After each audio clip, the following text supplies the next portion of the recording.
Para patunayan daw na walang katotohanan ng aligasyong kumikbak siya ng 30% sa mahigit 300 milyong pisong flood control project, may handang gawin si Senador Jingo Estrada. Ako, I'm open to any investigation. In fact, Mr. President, ngayon pa lang, kahit hindi pa nagko-comment sa Blue Ribbon Committee ni Senator Lacson, ngayon pa lang, I'm willing to sign any waiver to open my bank accounts.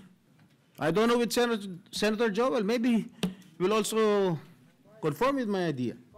Ang aligasyon binitawan ni Engineer Bryce Hernandez, dating Assistant District Engineer ng Bulacan 1st District Engineering Office sa pagdinig ng Kamara nitong Martes.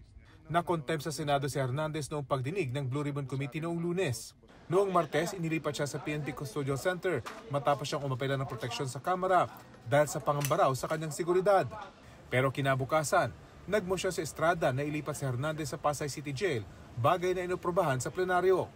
Matapos malipat sa Pasay City Jail si Hernandez, naghain ng petisyon ng kanyang kampo para sa writ of amparo para maisailalim siya sa Witness Protection Program at maibalik sa PNP Custodial Center. Humarap sa Pasay RTC Branch 112 si Hernandez para sa inihain niyang petisyon. Sa sulat naman ng legal counsel ni Hernandez, umapela sila na ibalik siya sa Senado. Ngayong may bagong tiwala raw sila sa ilalim ng liderato ni Senate President Tito Soto at Blue Ribbon Committee Chairman Senador Ping Lacson. Kung papayagan doon nila si Hernandez na manatili sa Senado, patunay ito na handa ang Senadong harapin ang mahirap na katotohanan.